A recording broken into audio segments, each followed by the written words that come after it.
in a monochrome world, broken from the side through her lonely eyes. It reflects the ocean and stars, but her cry echoes around the simple loss of love in her heart, making this whole fairy tale a lie.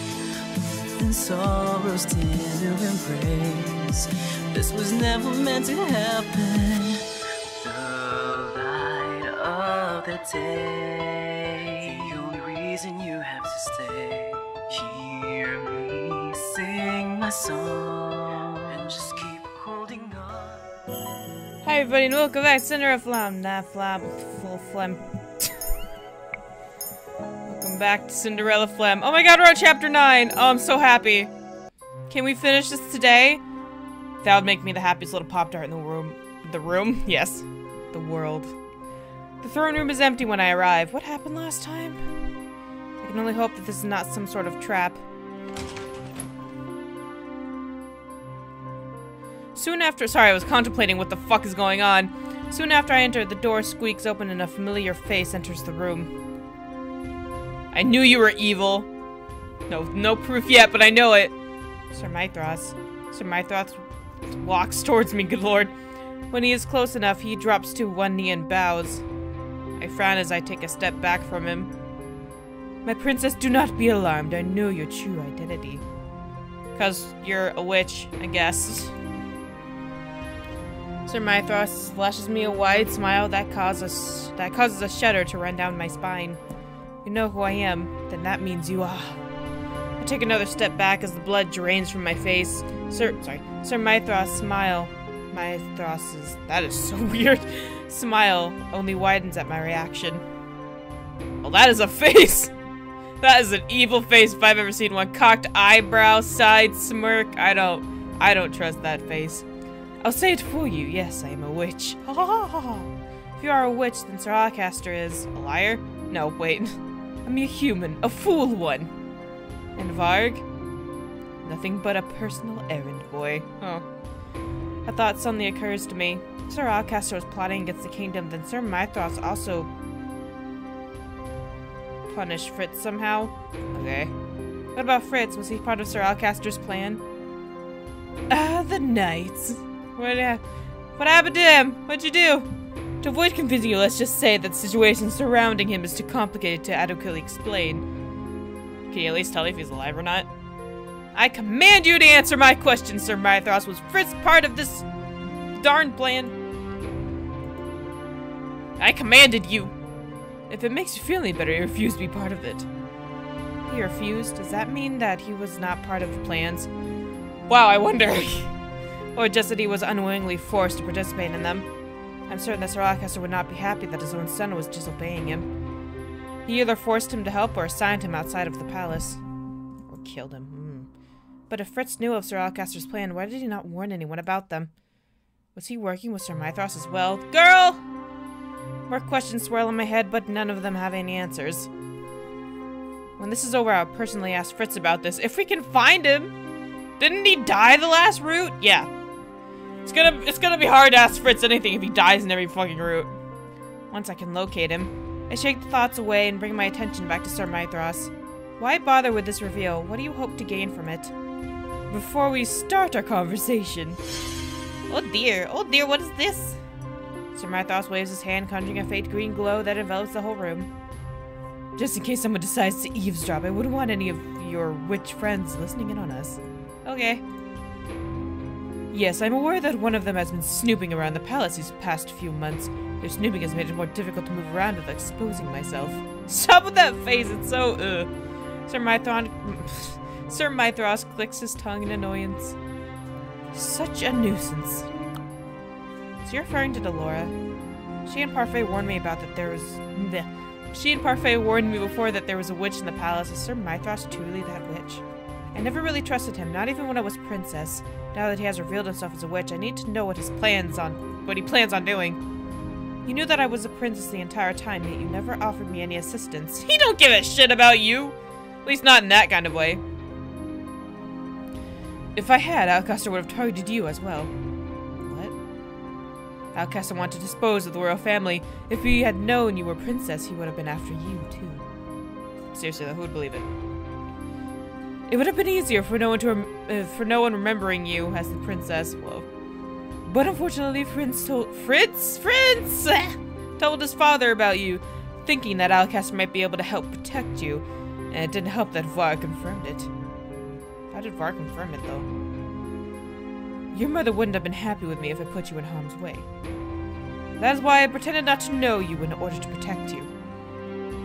Sir Mythros is silent for a few moments before he speaks again. Revealing myself to be a witch was necessary. I had to make myself appear useful to Alcester somehow, after all. And then, of course, I learned of his foolish plans of stealing the crown and decided to thwart them. Though not before I stole something from Alcester first. What did you steal? I played him like a fool that he was. I told him I'd aid him with my magic so as long as he gave me the knight's protection. Using magic is almost impossible in this place, so having the knights to back me up was crucial. The knights? What does he need the knight's protection for? What are your plans? Sir Mythros starts pacing the room, his expression still calm. I found out that he planned to dispose of me after he obtained what he needed, so I disposed of him first. Oh, this is a cruel world we live in. Alcester might have been able to convince most of the knights to aid him by promising them promotions, but... well, my magic is far more convincing. Okay. Sir Mythros stops in front of me, his deadpan expression transforming into a smile. For now, let us desist speaking of my plans. The minute Alcaster's plans were thwarted, I knew I had to contact you directly. I'm happy to see you in the palace, Your Highness. Although, we really need to get you out of those clothes soon. What? A maid's clothes does not befit a princess like yourself.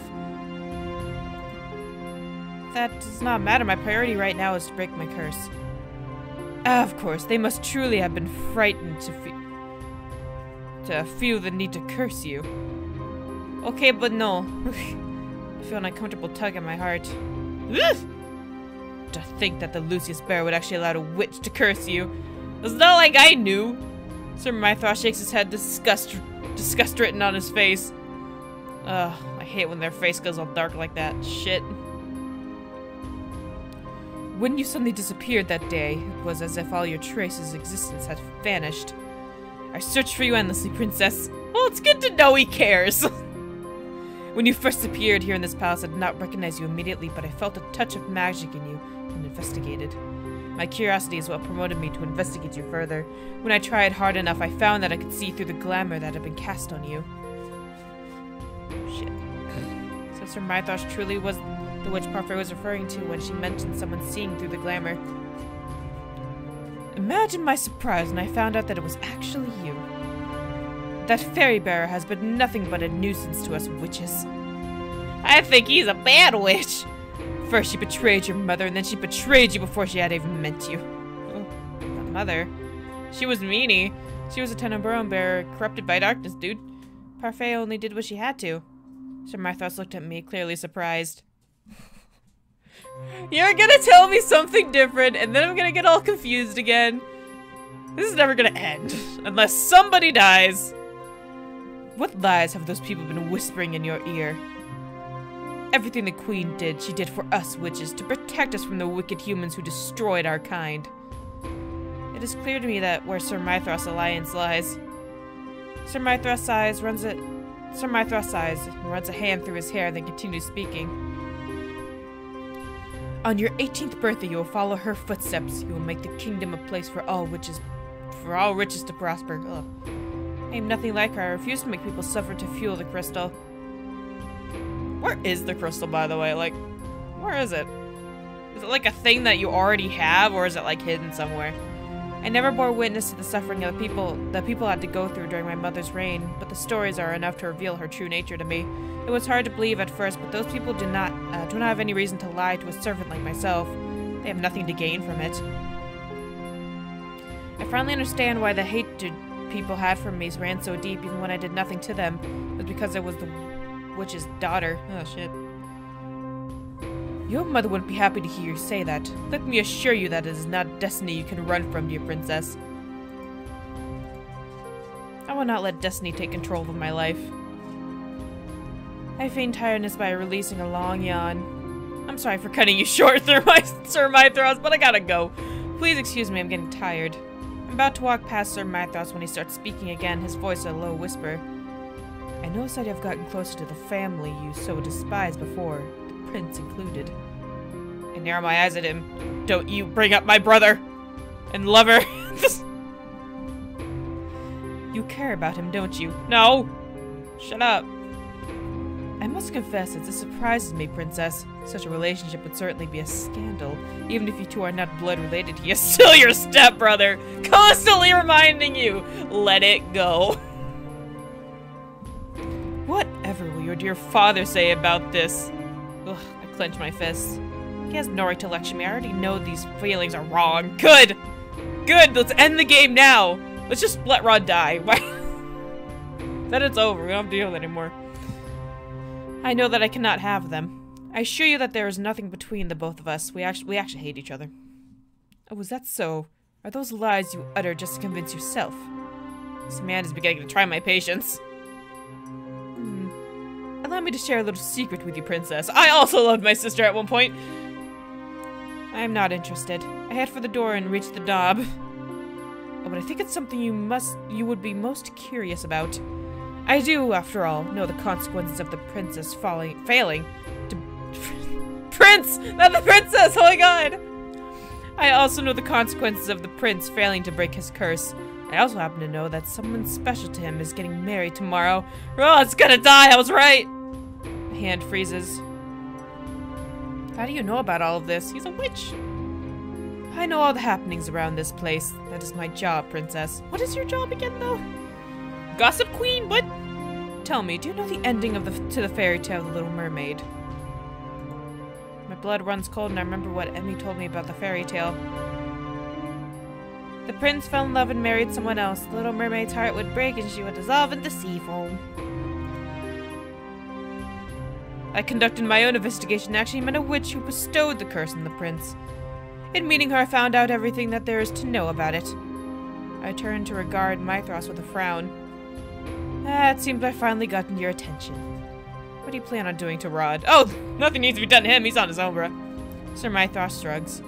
To him, nothing, really. I was merely curious. I wanted to know what you saw in him. That is a good fucking question. What do you know about his curse?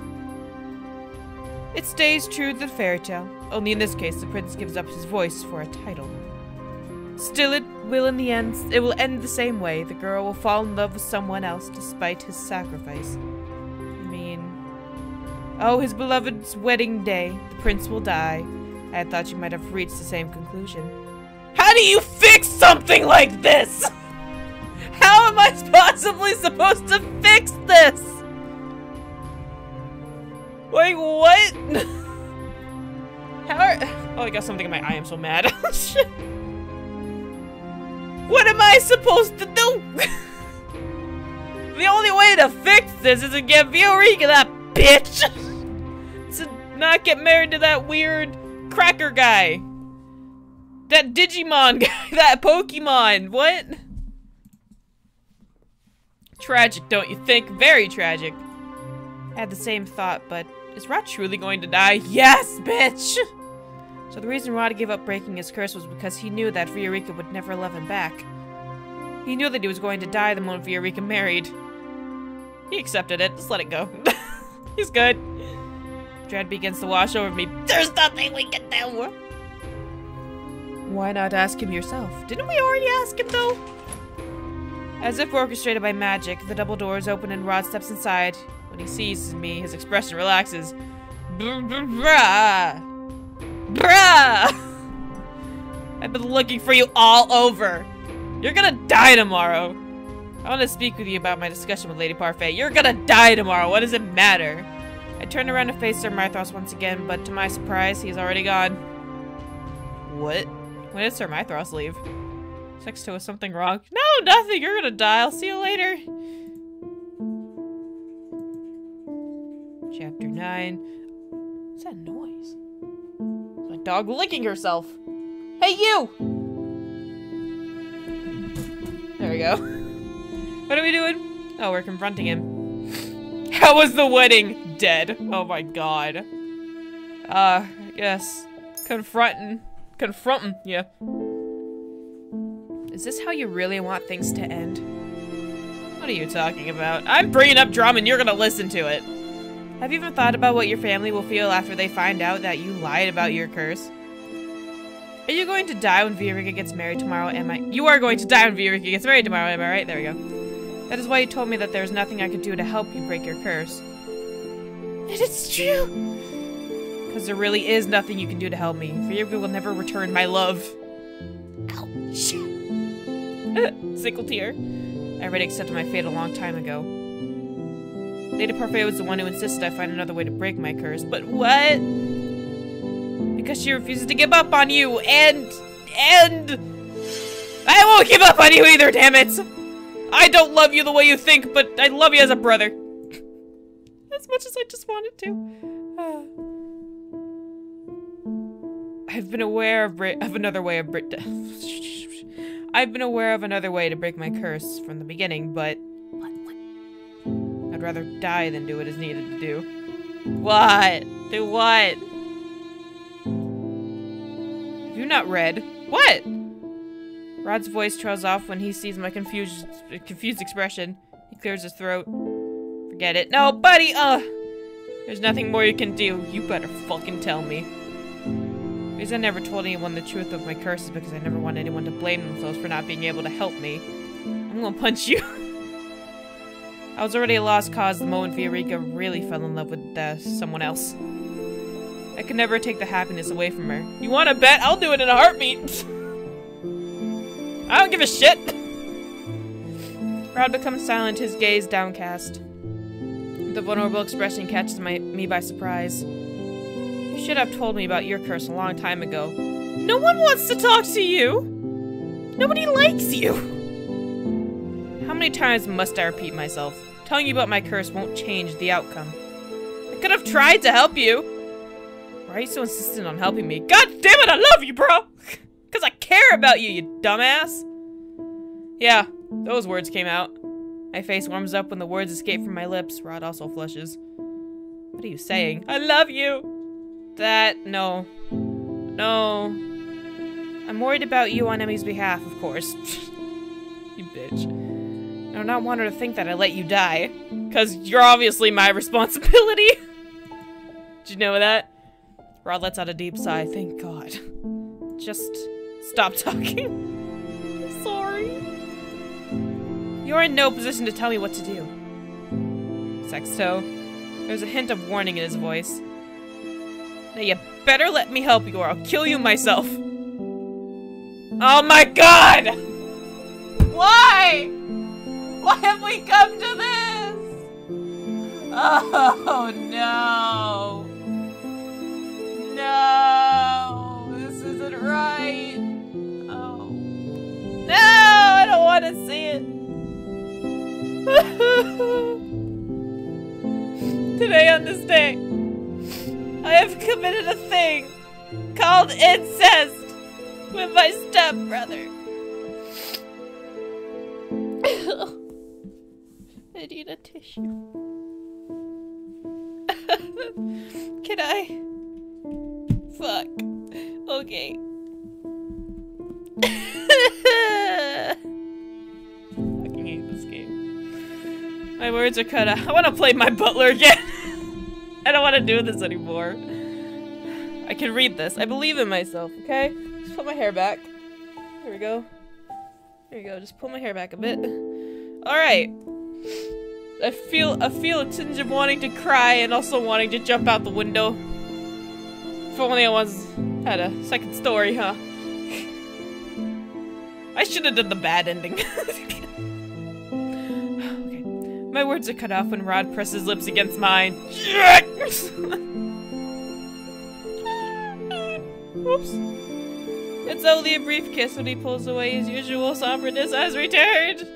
This isn't romantic, you piece of garbage! Why'd you have to kiss her? Couldn't you have just, I don't know, smacked her or punched her in the face or something? Just smother her with your neck. tie her shit, put Sebby in her mouth. I don't know. There are like 100 other ways to get somebody to stop talking.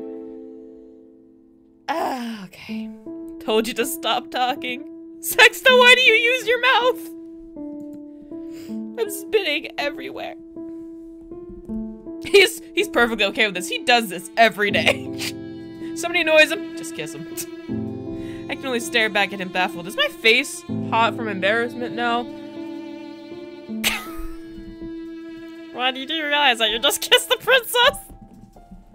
Processing it. Boom. Rod looks at Sebby, then at me. His face colors once more. I'm telling on you. I'm telling your mom. He takes a step back, his lips pressed together. I'm telling on you, cooties. I'm sorry, you better be sorry. Without another warning, Rod turns abruptly and starts walking out of the room. Get out of my face! Get away from me! Sebby falls from his soldier and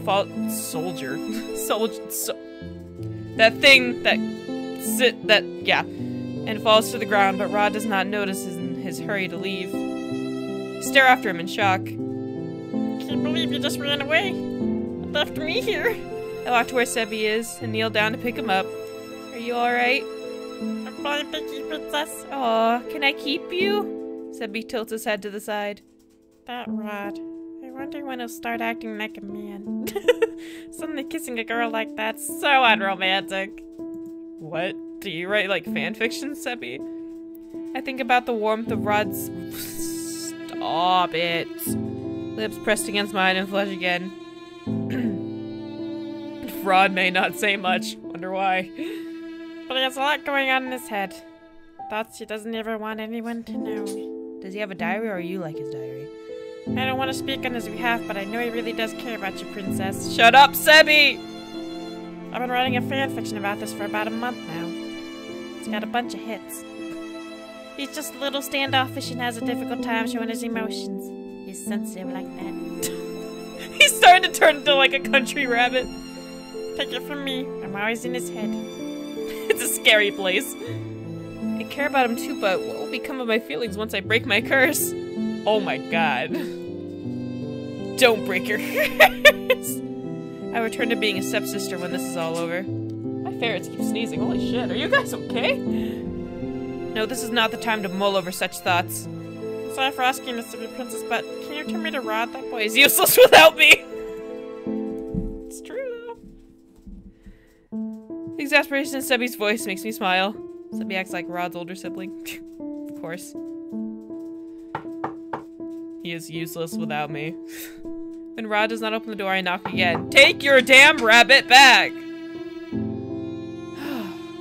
Rod's eyes widen as soon as he sees me. His face flushes a dark crimson. Just take this fucking rabbit back. He talks too much. I'm here to return Sebby. Rod nods before slowly taking Sebby from my hands. Aw, right back where he belongs. Thank you. Be careful not to drop me next time, you moron. Light smack on the cheek. How dare you? There's a hint of a smile on Rod's face as he taps Sebby's face. Sorry. He looks so much more at ease when he smiles. I don't want this! I can't look at this boy without feeling disgusted! I can't! You disgust me, you little blonde shrimp. I don't like it. I did not know your hand moved like that. Whoa, it looks so weird. I didn't know your hand did that. I always thought it was in the same place. Alright. How many times has he done that and I have not noticed? Rod faces me again with an apologetic expression. Ew. Yeah, you don't have to apologize, I guess. I know you did not intend to do that in the first place, but why was that the first action that came to your mind? The truth is, he trails off, then averts his eyes slowly to the floor. Do you know who I am? Your mother is married to my father. What? Suffice to say, I'm not supposed to feel this way about you. Same, though. What exactly are you feeling? Love. Thanks. Rod flushes deep red before turning away. Don't ask me such an embarrassing question. You fucking brought it up. The hovering silence becomes more pronounced as we both stop talking. Really? We're just going to ignore every— Oh, I can't— There is something on Rod's face.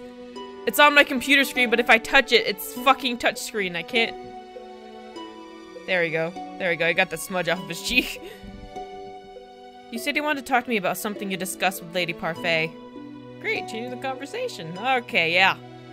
Meant to tell you that Delora will be here tomorrow to investigate. Now that we know Sir Alcaster is not the witch, we have to start our investigation over. I know who it is. Actually, about that, I know who the witch is. Yeah. You do? It's Sir Mithras. He's the real witch. God, I have a big mouth. Sir Mithras, so when Sir Alcaster was throwing around accusations last night, they were true. Sir Mithras is also already aware that Delora has been investigating the palace. We need to warn her. And I will send Lady Parfait a quick message. We need to keep up our guard around him too, especially you. I'm sure everybody knows that you're the crown princess. Oh yeah, yeah. For now, we should wait for Delora to show up tomorrow. But shouldn't we, like, tell her beforehand, or what? But it's getting late, you should go and get some rest. Yeah, you too, you have a lot to think about. You know, you gotta go write your will. The moment he says the words, I realize he's correct. My eyelids are heavy. You're right, I think I shall take my leave. I'm about to leave when Rod suddenly grabs my hand. Bruh, I want to go to bed. What do you want? Turn to face him. Sexto. His hand's doing it again. This is the first time I've heard him say my name so warmly. I just want to... I can almost hear my heartbeat ringing in my ears as I stare at him with anticipation, but Rod says nothing else. Dude! Dude! Rod eventually releases my hand with a shake of his head. It's nothing. You can't just do that to somebody. I cannot help but feel dejected. Good night, Sexto. Ugh. Night, Rod. Ugh. Moments after Rod closed the door, I hear a familiar voice whispering in my ear. Ah, I see. Oh my god. I jump back in surprise and stare at him with wide eyes. Hi, how are ya? Desperately knocking on Rod's door just so quickly to get his attention. Like, hey, get out here. Sir Mithras is leaning casually against one of the pedestals. So that is where the princess disappears to every now and then. We never said the name of where they go. I had no reason to care before, but now I see. If my guess is correct, he is also in league with Lucis Bear. Yes! Oh, yes. Wait, no. When I do not answer, Sir Mithras smiles and shrugs. Well, it does not matter. I glance around and notice the green shield from earlier. Once again, no one will hear this conversation. Now that the prince has confirmed your doubts, what will your next course of action be? You want to help him break his curse, yes? Are you evil? What do you want? Otherwise, leave me alone. Do I have to worry about you? Rod may have given up on breaking his curse, but I refuse to do nothing. From the way Sir Mithras is taunting me, he must know of some other way to break his curse. Rod will not be happy about this, but I need to use whatever means necessary to save him. So I can love him. Do you know how to break his curse, Sir Mithras? Ah, I will assume you have not read the full fairy tale if you do not know. Yes, princess. I know. Tell me. Oh. Mithras cocks an eyebrow and waves a finger at me.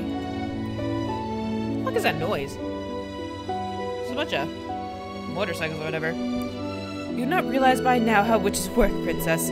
I propose a deal. I'll help you, but you must help me with something in return. Help you? If you're planning on betraying the king... I have no plans on taking the crown or harming any members of the royal family. What? Then what is it that you want from me? I prefer keeping you in suspense. I do enjoy surprises. You will find out the day after tomorrow. He's gonna... Wait, the day after tomorrow... Isn't Viorica getting married tomorrow? When is this bitch getting married to that Pokemon? That is my... your 18th birthday. When is Viorica getting married? I can't remember. I look at him perplexed. Why does it have to be on my birthday? Because you can break curses on your birthday. Don't worry, your highness. What I request from you will also make for a pleasant gift. What do you say? I bite my lower lip as I consider. I'm worried about Sir Mithras' request, but I no longer have time.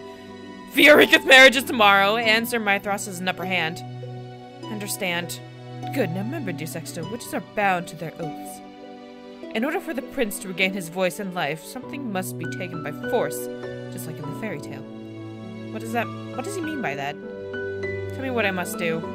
Oh, did I forget to mention this? I did forget to mention this, but... It is not you who must act, but the prince. What? If Rod could help himself, he would have already done so. Please trust me, princess. You will have my aid, and I will make sure the prince's curse is broken. You all make me sick. You all make me sick. I just read that sentence. It was like happy and dark at the same time. Today is Vivica's wedding, and also the day Rod is destined to die. Let me just call the funeral home real quick. Sir Mithras explained his plan briefly last night. He told me that he had a valuable item delivered to Rod that he would need to use to break his curse. He further explained that it was something he would need to use after the wedding. I tried to question him further, but he disappeared before I could say anything. Saying that he needed to start his preparations. I do not completely trust him, but I am running out of time and have no choice right now. The royal family has left the palace to attend Viorica's wedding. It was unusual for the king to attend another noble's wedding, but Viorica is an exception, given that she is one of Rod's and Emmy's best friends. Not so much Rod's, but okay. Despite Sir Mithras' reassurance, I am still restless. Sir Mithras told me that everything would be alright, that Rod would not instantly die the moment Viorica got married. But why must his involvement be reserved for a time after the wedding? Why does he not act now? Someone looks like they're in a bad mood. Dolores! I get all excited when I see my mama. Dolores suddenly stands before me, smirking. Her appearance shocks me so badly I nearly drop the dishes in my hand. Girl! What impeccable timing. We'd heard from the prince about Mithras. No wonder was iffy about the man. Should have realized he was a witch. Do you know him? Yes, I do. Dolores walks closer and places both of her hands on my shoulders. Listen to me, princess. I'm warning you. My lip got, like, stuck to my other lip. It was so weird. Stay away from Mithras, do you understand? That man is a sly devil. He cannot be trusted. Oh my god, I made a deal with him. Why weren't you there? I take a deep breath to still my rapidly beating heart. I hope I will not regret asking for his help. Oh girl, you're gonna regret it. Princess, I need you to promise me that you'll stay away from Mithras. Yeah, sure. Good. For the time being, I'll resume my investigation. If I'm lucky, I'll find out what Mithras hopes to accomplish. He's totally gonna use me. Actually, he's not in the palace right now. He went to the royal family to attend a wedding. A wedding, huh? How unusual. I can only assume he must be there at the wedding to help Rod. Well, then, better make use of his absence while I can. I'll see you later, princess. Bye-bye. She's just gonna walk around in her doll form. I'm sorry. When I am left to my own thoughts, my mind returns to the issue of Rod's curse. Sir Mithras mentioned a similarity with the fairy tale, which means I may have a chance of finding out more. I decide to go to the library when I have the time to pick up the book. And I'm on my way back to my quarters with the book in hand when I see Rod walking toward me from the outside. Hide the fucking book under your dress! His eyes are fixated on the floor so he does not notice me as I approach. Oh, we're back in our old clothes, Rod. He's still alive, oh my god! Does that mean Sir Mithras has succeeded? Oh, it's just you. Yeah, it's just... Whoa, wrong button, what? Okay. Yeah, it's just me. Rod's voice still comes from Sebi. The realization instills a deep fear inside me. What? Game lagging? What? How does a visual novel lag? He is still cursed. How much time does he have left? Much to my surprise, Rod actually smiles at me. The smile is forced, however, he does not reach his eyes. It's the last one, guys, and then we're in chapter 10. Yo, how was the wedding? I quickly kept my hands over my mouth after I asked the question. Rod just saw the person he loves. Why is my mouth moving by itself? Rod just saw the person he loves getting married today. I already know how he feels. I apologize, I shouldn't have asked that. Rod looks at me surprised, then to my shock he starts chuckling. Why the fuck are you laughing? You look like a criminal caught in an act of a crime. Well, I apologize for trying to be sensitive, Your Highness. Without realizing it, I smile back at him. looks like Rod has finally learned to converse with me normally. Hope this will not be the last time I see him smile like this. If he dies, it will! I'm tired, Sexto. I'll now retire for the night. For the rest? Forever? Retire forever, you mean? Rod looks at me again and smiles. Good night, Sexto. Good night forever, Rod! What's going on? Without waiting for my answer, Rod begins to walk away. I glance down at the book in my hands and slowly open up to the last page of the Little Mermaid fairy tale. I start reading from the section where the mermaid sisters, oh my god, explain how to get her fins back. Take this knife. Before the sun rises, you must plunge it into the heart of the prince. And you'll be a mermaid once again. Oh my god, I gotta kill what, Viorica? Oh my god, bitch gonna die. The book falls from my hands and collapses to the floor. I stare at it dumbfounded. Wait, this means Rod needs to kill Viorica? Cool. Wait, no, bad! What? Then the item that Sir Mithras mentioned earlier. Could it be a knife? I need to find him. I turn and start running to the direction of Rod's room in hopes that I will still be able to catch Sir Mithras there. When I come to the end of the hallway, holy crap, it's far away. However, it is not Mithras who stands up by Rod's door. Emmy? Emmy is slowly walking in the direction of the throne room. Her movements seem oddly mechanical. She is... Oh dear. She is not good. I rush toward her. Emmy? Princess Emmy? Where are you going?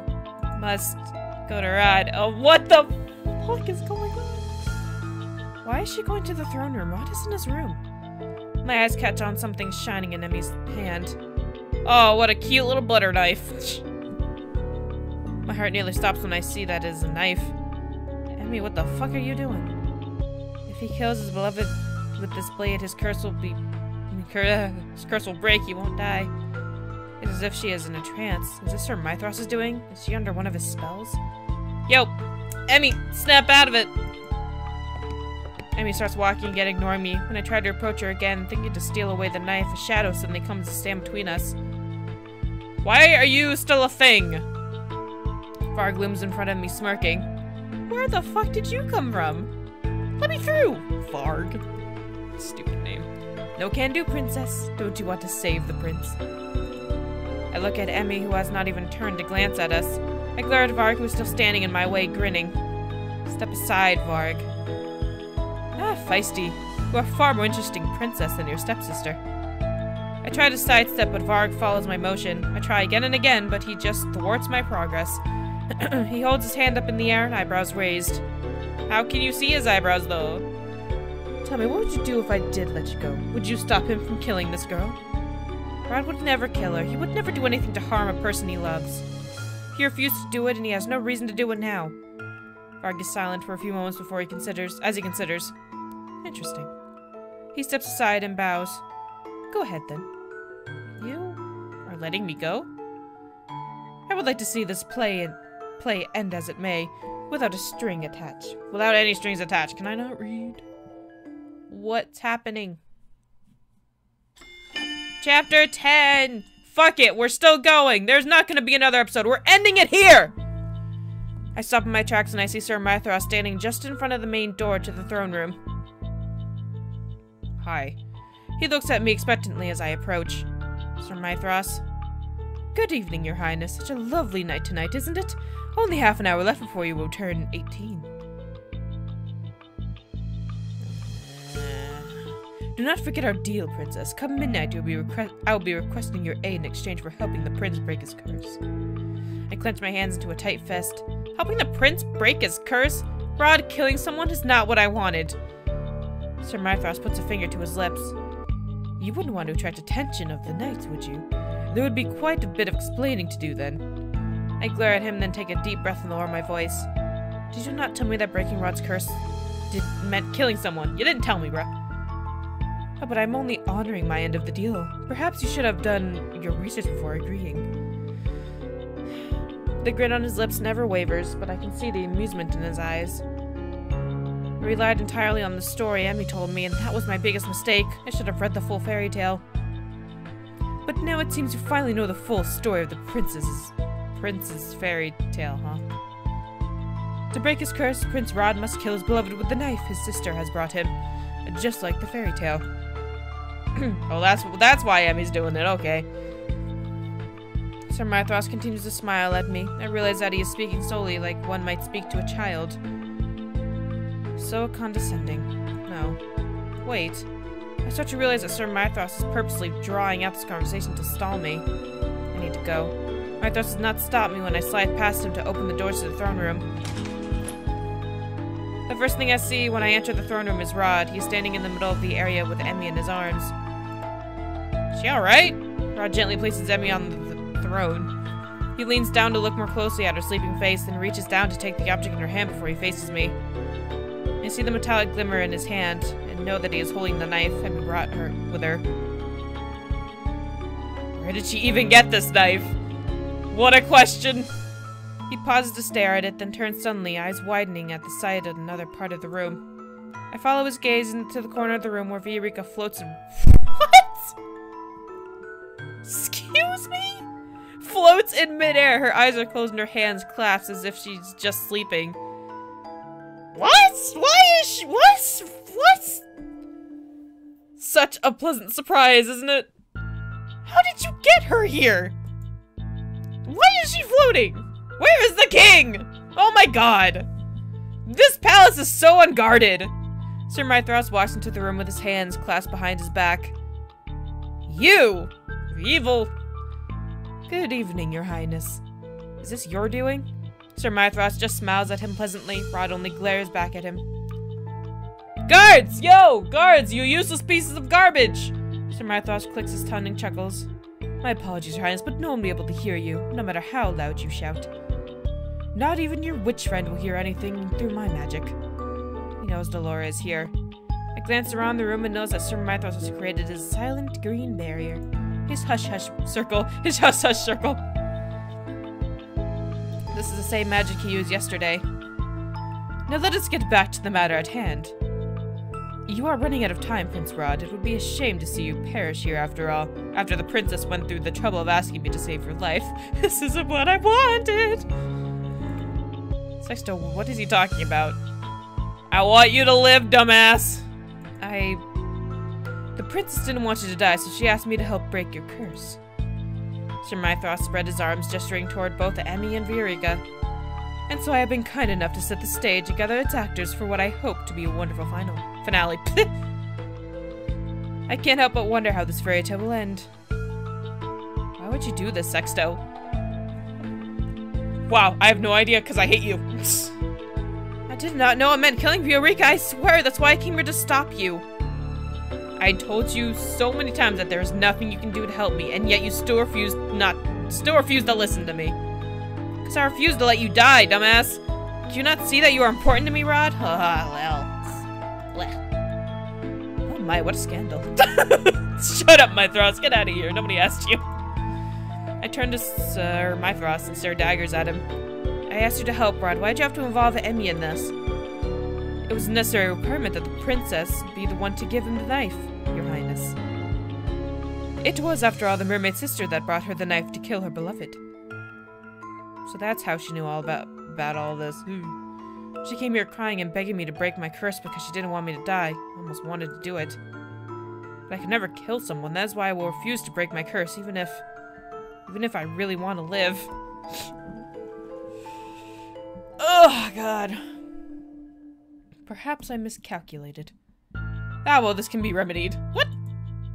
Sir Mythros waves his hand. His fingers begin to glow steadily with magic. Whee! What are you doing? What are you doing? Faint green glow surrounds Rod as he doubles over. Bye-bye. What are you doing to him? Which I should have done to begin with. The witch who cursed him said that he must do this of his own accord. But see, as he refuses, I am going to have to bend the rules slightly. Alright, he's out. Rod stands abruptly and begins walking towards Viorica. Well, this ain't gonna end well. The knife in his hand glistening beneath the patches of scattered moonlight in his room. In the room. Oh my god, Princess is gonna kill Viorica! No shit, Sherlock! Stop this, Sir Mythros. He's not going to. Where's Delora when you need her? Being a doll running around. I run toward Rod and wrap my arms around his waist in an attempt to stop him, but whether through magic or his own strength, he continues onward. I end up being dragged behind him. Rod, snap out of it! Oh my god. Rod! I must kill her! You got this, dude. I believe in you. His gaze is so glassy and his words so mechanical that he sounds... sounds nothing like himself. Don't ask me how I got lost in that sentence. Oh no! Mythra, stop this. I'm ending our deal. My apologies, Your Highness, but not even I can dispel my magic once it has been cast. It will only fade in its own violation once what needs to be done has transpired. That, or perhaps in most unlikely circumstances, the prince will simply shake the spell himself. The Mythra's words are apologetic expression as anything but. In fact, he looks amused by it all. Not so fast. Laura! How'd you get in here? Crimson ball of light rushes toward Mythros. He waves his hand through the air and is barely able to conjure a shield to protect himself from Delora's magic. Delora! It wasn't exactly easy to find all of you, especially with the silencing spell. Such a nuisance. That is not important. Help me stop Rod. Frost slowly appears beneath Rod's feet. It spreads up his legs, freezing him in place. Boy, you stuck! I sigh with relief as I collapse onto the floor. My arms are sore with the effort of trying to hold Rod back. Marthos clicks his tongue as he faces Delora. I don't believe you were invited to this play, traitor. Can we stop this? Just gonna go back and forth. Light gathers around Sir Marthos' hand. Moments later, he releases the energy toward her. Delora, in turn, conjures a barrier, successfully protecting herself from Marthos' magic. Heh, now is it fancy myself a party crasher? Still, to think that you were alive this whole time. Myth. Who gives a shit? His real name. It's nothing. It's not even. It's like a short version of Mythros. Why? He is one of the Tenebrum Bear's servants. This person was my mother's servant? Allow me to correct you. I am her only faithful servant. I am nothing like the ungrateful bastard who betrayed her and the fairies. I can't breathe. Who is he talking about? This bitch! Well, whatever it is you're planning, forget about it. There is no way we're letting you get away with it. Oh, well, do try your best. But first, a reminder. Ugh. I am the superior witch here. Energy crackles in the air and sparks begin to form around his head. This spell has taken longer than his others. I noticed Delora's worry moments before she is able to cast a shield on herself. Well, this isn't good. Mythos releases a bolt of lightning in Delora's direction. Ah, that's bright, holy shit. The impact causes both the shield and ground to shudder. Meanwhile, everybody else in the castle, did you guys hear that? The smoke clears. Miraculously, Delora stands unharmed. No sooner has a sigh escaped my lips that another frightening sound echoes across the room. There's a loud crack and I realize that it's coming from Delora's shield. Everything after that happens is in a blur. Everything after that happens in a blur. What? Delora is still trying to hold the shield up when Mythos casts another spell at it. It shatters and then magic seeps through and hits her directly. Shit. Really now, have you forgotten the most important lesson in defense magic? Always conjure another shield before... well, yeah. Always conjure another shield after being hit by a powerful spell, or... oh, I do apologize. Perhaps I did not give you enough time to cast another shield. How thoughtless of me. Delora lays on the floor, unmoving. Well, now we're screwed. Delora, no! I'm about to rush to her side when Mythros moves to stand in front of me with a malicious grin on his face. It'll do no good to be in denial, Princess. How could you? How could you hurt another witch? Bruh. It is not a crime to destroy a traitor. He looks back at Delora with a clear disdain. Then he sets his eyes back on me and raises an eyebrow. It is foolish of you to try to stop this. You wanted this, and I will not allow you to get rid of her deal. The prince will break his curse and you will help me. No, I don't feel like it. Nah. Yes, I went to great pains to make sure Alcaster kept you... Alcaster? Kept you safe, just so you could repay me. Alright. You said that you made a deal with Alcaster to borrow the knight's assistance. And what would I need the knight's assistance for, dear princess? I never needed the knights. I just needed Outcaster to keep you safe. I would have gotten rid of him myself if I wasn't sure the king would eventually find me. So this whole time you were only trying to keep me safe? Oh, thanks! To use me? Oh, that's not good. Use such a simple, ugly word. Remember, I just wanted you to help me. Princess, oh my god! I turn around and realize that Dolores' spell on Rod has faded and that he is now only a few feet away from Eureka. What are we gonna do? Rod, oh boy. Force myself to turn toward him and as fast as I can manage. I will not let you kill anyone. I do not know what I must do to stop him, so the first thing that comes to my mind, I put myself between Rod and Eureka just as he's about to plunge the knife into her. Was that a good deed? Did I get another good deed? Princess! That's your fault. Ew. My body is racked with pain the moment the blade sinks into my shoulder. That's just a shoulder. I collapse to the floor and hold onto my injured shoulder. I can feel my blood seeping between my fingers. You fool! You could have easily been killed. It's your fault. I don't care. I love Rod and I would never let him do something that he would regret for the rest of his life. I cringe. Tears cloud my vision as pain worsens. Yeah, you did this! I feel Rod's arm around me as he cradles me in his chest. I look up at him to see him that his eyes are fixated on my bleeding shoulder. That kind of sucks. Rod looks at me with anguish. He grabs a handkerchief from his pocket and presses it on my shoulder. Your fancy prince handkerchief ain't gonna do shit. I can't believe I did this. Yeah, me neither. I stare in shock as his lips move. It's not Sebby speaking, but him. Oh my god, you can speak! Wait, what? Hello? Your voice. You broke your curse, but wait, what? Is Eureka dead? But how? A bright light envelops us, and for a few moments I have to close my eyes against its brightness. I reach out to grab my necklace, but it's gone. I open my eyes in panic, but the necklace is definitely not there. It's next to the glass slipper. I glance down to see a pair of smooth glass slippers on my feet. Aw, those are swell. Broke your curse by breaking mine. How did I break your curse, though? That doesn't make any sense! What? You didn't kill any- What? How did you- What? That does not make a lick of sense. That doesn't make a lick of sense. I hear the sound of shattering glass and turn to see Mythos staring at a broken vial. What is that? Frost has begun to form at his feet and is now spreading up his legs. What is happening? Oh, nice. Sneak attack. Always have a backup, as they say. Seems like you're the one who forgot the basics of combat. Never turn your back on an opponent unless you are sure that they're dead. Your bloated ego does wonders in turning the tide of battle. Dolores is now back on her feet and walking towards Mythros. She dusts off her dress as she moves. Dolores is unharmed? You, but how? Did you really think I'd forget to conjure another shield? The frost has now made its way up to Mythros' neck. Bro, you go and become a statue. Inconceivable, a lowly witch like you could never cast as powerful of a spell. Dolores gestures to the glass and shards on the floor. That's where Parfai's new special potion comes handy. It makes my magic more powerful. The second most basic lesson is to never underestimate your opponent. Looks like you were the terrible pupil. Mythros opens his mouth to speak, or perhaps to scream.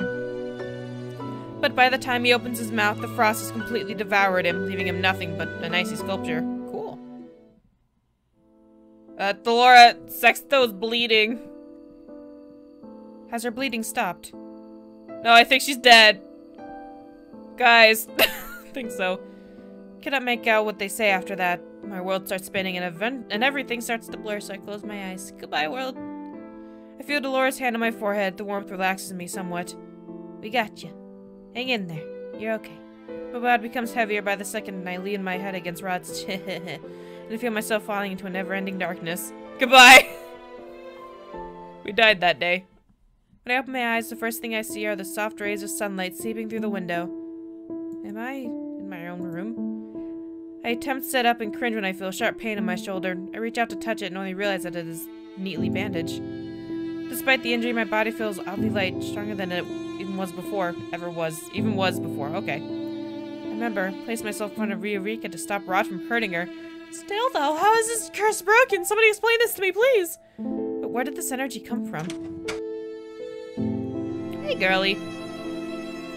The door opens and Emmy walks in with a tray of food in her hands. She stops when she realizes that I'm staring at her, nearly drops the tray and rushes to stand beside me. Girl, don't you drop that food.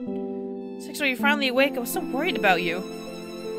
I'm so sorry.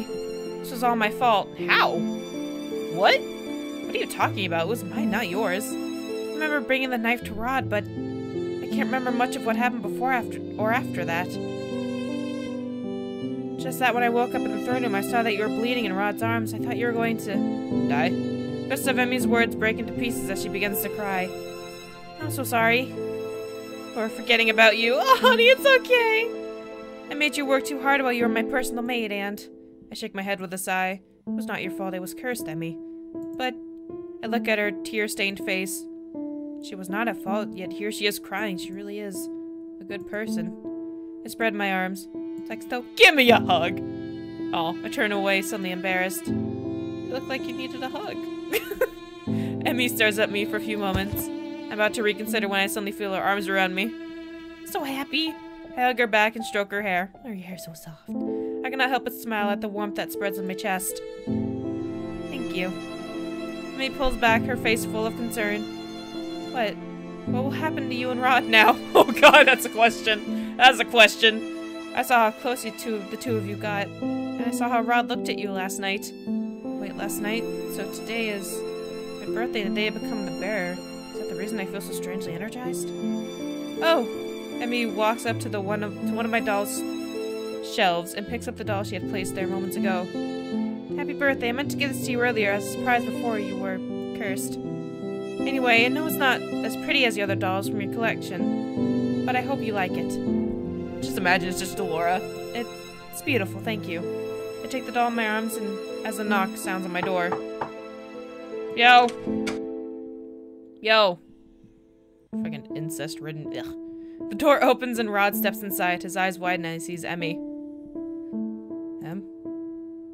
I was just about to leave. You have fun. Emmy slides off my bed and heads for the door, but before she closes it, she turns to us once again. I know how complicated this will be for the both of you, but I want you to know that I'll support you, even though it's kind of gross. So my lips are sealed. Emmy winks before finally closing the door behind her. Thanks, girl! That's a real sister! Hey, we got the same sister, you and me! We can get married and still have the same sister. She won't even be a sister-in-law, dude. God. Oh my god. There is an awkward silence in the room before Rod approaches me and sits on the edge of the bed. Don't come near me. Are you feeling disgusted? Still hurts, but I'll be fine. What's wrong? I'm just not used to hearing your voice from your own lips. Then why is Sebi still— Can't get rid of Sebi. But I see that you still have Sebi with you. I've grown too fond of him to completely set him aside. He's helped me through a lot. Bummer, I can't read his thoughts anymore. At least he can talk! There was never any need for you to do that in the first place. Is that so? Rod shakes his head and sighs silently. So what happened last night? How is it you were able to break your curse and you did not kill Viorica? In the original fairy tale, Little Mermaid could retain her immunity only if the prince loved her back. Though what never happens in fairy tale, it's still an element of her curse. But still, because the prince never fell in love with her, the only way for the mermaid to live was to kill him. I fell in love with you unknowingly when you told me you loved me as well last night. That broke my curse. Of course it fucking did. I feel my cheeks turn warm. Rod coughs his own cheeks flush. What are we gonna do about this? So there you have it. Little Mermaid never had a fairy tale ending, but I did. Thanks! Never had to kill Viorica. But because my curse started with Viorica, I assumed it had to end with her too. Turns out that the person I loved just needed to love me back. I was mistaken. Never needed to be Viorica. We stare at each other for a few moments, the awkward silence returning. I change the subject as quickly as I can. What became of Sir Mithras? He's still in the throne room, a statue. Delora brought him back to Lady Parfait. She is the one who will properly punish him. And what of Viorica? Delora returned her to her home yesterday. She does not remember anything that happened. Everything is back to how it was then. You're back to being my stepbrother. I cannot help but feel crestfallen at this truth. Blood binds, but so do siblings' bonds. Rod and I can never have either of what either of us want. So his curse comes back. Fuck. I don't want to do this. I don't want to forget these feelings I have for you, Sexto. I do! I've never made the deal with a... If I have never made the deal with the witch, then maybe we might have actually been able to be together. But had you not been cursed, our paths would never have crossed. Reach for Rod's hand. He laces his fingers through mine with a small smile. Love you, Rod. Love you too. This is a romantic at the least. But Rod leans forward and kisses my cheek. I know. Oh my god. 1 month later. Ever since I broke my curse and became the Lieutenant Brown Bear, I have been training under Parfait and Delora so that I can learn to control my newfound power. I never wanted this responsibility, but it's a burden and I was born into. It is necessary I help maintain the balance between light and dark that has been missing for so long. Now that I'm the Lieutenant Brown Bear, Parfait wants the two of us to work together in maintaining that peace. I would not wish to cause any pain or suffering to the people, especially to the people whom I cherish. Sometimes I still wonder what Sir Marthos wanted me to do for him. That is not important anymore. I still have much to learn, but right now, as a new bear, my priority is to get rid of the fairy tale curse once and for all. For the time being, everyone in the Marchen awaits patiently for the day that I will learn to lift their curses. Since everything transpired, my relationship with Ophelia and Emmy has improved. Emmy's fond of calling me the best sister. Aww. Even though I am the only one she has. My relationship with the king, however, has yet to be mended. I'm doing my best to open up to him and give him a chance, but the efforts are slow going. I do not ask why he acted the way he did in the past, but I know that in order to move forward, I must let go of the past. It's finally time. I have been waiting for this day. I head back to the room to change my dress into something less conspicuous. Afterward, I head out into town into the forest for my designated meeting. As a relief, the king allows me to leave the palace on my own. I would not have been able to come here with guards. I guess me being the Lieutenant Brown Bear puts him at ease.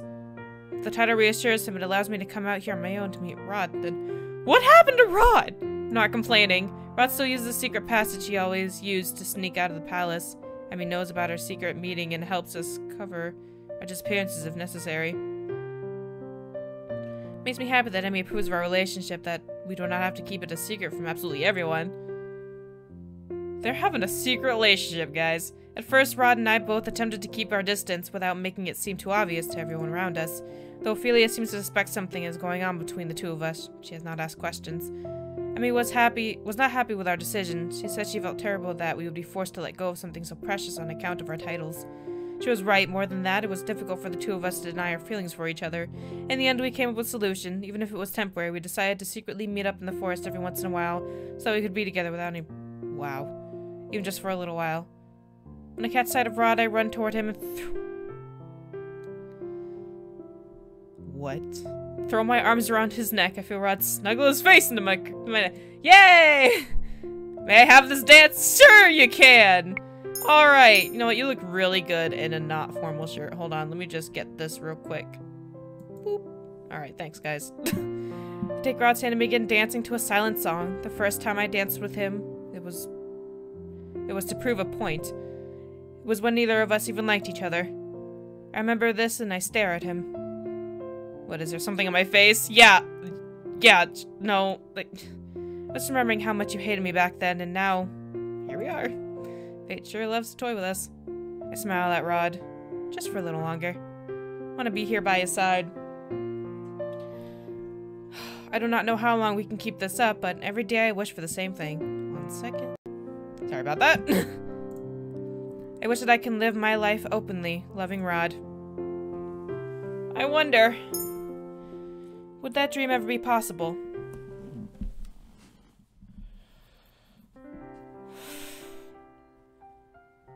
Yep. Alright, I need a drink.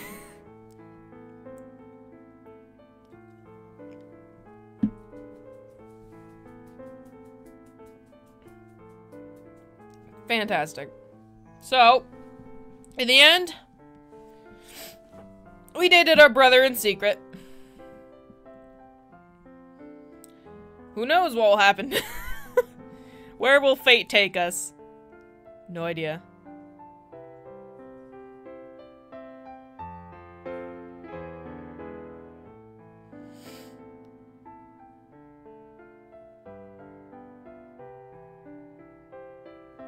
Renpai.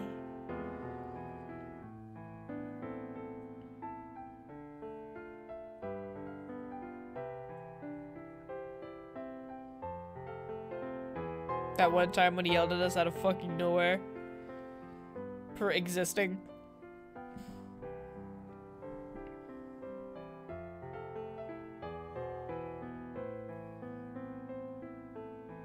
I realized that last CG didn't have Sebi in it. Look at Sebi's face here. It's like, little angry Asian bunny.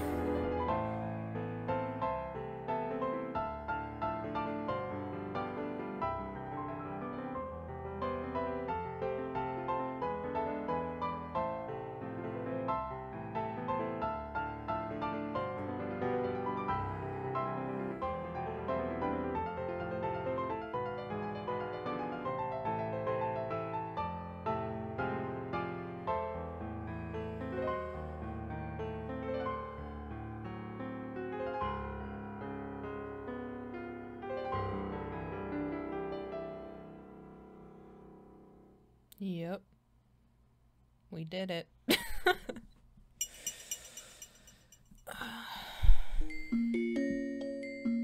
did it, guys.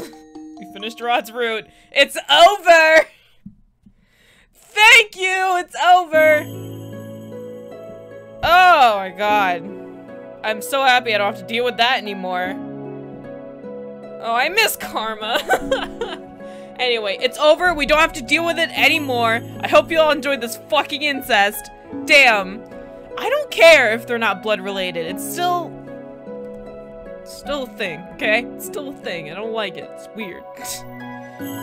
Anyway, we're probably gonna do Rumple's route next, which I assume is this one right here next to Rod's dumbass face. I'm gonna get clear. I don't hate Rod. I hate what happened. I hate our situation.